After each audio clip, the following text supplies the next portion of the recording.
Pinasasalamatan ba ang alipin? Mapayapang araw ng Martes, kapanalig. Kapistahan po ngayon ni San Josaphat, Obispo at Martir.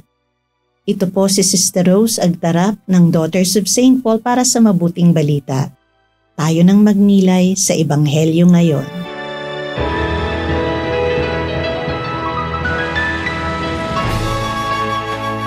Sinabi ni Jesus, "Ipagpalagay ng may katulong na nag-aararo o nag-aalaga ng mga tupa ang isa sa inyo. Anong sasabihin niya rito pagbalik nito galing sa bukid? Sasabihin kaya niya, halina't dumulog sa hapag? Sa halip ay sasabihin niya, ihanda mo aking pagkain, magbihis ka, pagsilbihan mo ako habang kumakain ako tuminom, saka ka na kumain at uminom." Dapat kaya kayong tumanaw ng utang na loob sa utosang iyon dahil ginawa nito ang iniutos? Gayon din naman sa inyo. Pagkagawa ninyo sa lahat ng iniutos sa inyo, sabihin ninyo, mga karaniwang utusan kami, ginawa lang namin ang dapat naming gawin.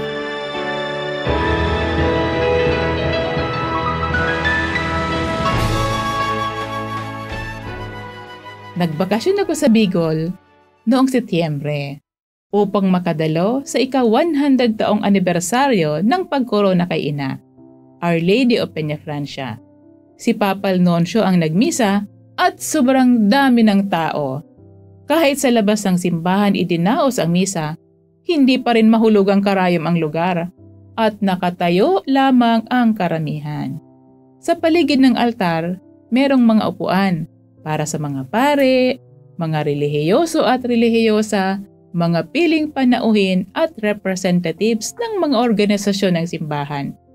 Isa ako sa mga pinalad na mabigyan ng tiket upang makaupo. Supalit pagdating ko, halos wala na akong makitang bakanting upuan. Tinanong ko ang isang madre kung saan ang upuan ng aking ticket number. Sabi sa akin, walang ganyan. First come, first serve. Maya-maya may lumapit na seminarista sa akin at hinihingi ang ticket ko. Sabi ko, hanapan mo muna ako ng upuan. Buti na lang, nahanapan na pala ako ng upuan ng madring kasama ko. Nang nakaupo na ako at nagmumuni-muni, napagtanto ko na umandar ang aking sense of entitlement. Kaya ayaw kong ibigay agad ang ticket ko kasi I am entitled to a seat. Paupuin mo muna ako bago mo kunin ang ticket ko. Kapanalig, isang problema sa ating simbahan ang sense of entitlement. Dahil naglilingkod sa simbahan, benefactor ni Father o malaki ang donasyon sa simbahan, sobra kong mag-demand ng special privilege. Tinuturuan tayo ni Jesus sa ating mabuting balita ngayon na maging mapagpakumbaba. Ipinakita ni Jesus sa kanyang pamumuhay kung paano alisin ang sense of entitlement upang higit na makipamuhay at maglingkod sa atin.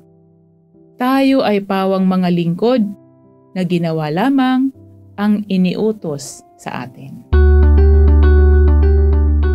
Mga kapanalig, maraming salamat po sa inyong patuloy na suporta sa aming misyon. Subscribe, like, and follow Paulines sa aming social media accounts. Tulungan niyo po kaming maipagpatuloy ang programang ito at ipadala ang inyong donasyon sa aming donations channels. Kasama pong lagi ang inyong mga intensyon at kahilingan sa aming panalangin araw-araw. Ito pong muli si Sister Rose na nag-aanyaya sa inyong manalangin kasama ng lahat ng mga banal para sa mga minamahal nating mga yumao. Pagkalooban mo sila, Panginoon, ng pagkahimlay na walang hanggan at mamulat nawa sila sa kaliwanagang walang katapusan. Naway magpahinga sila sa kapayapaan. Amen.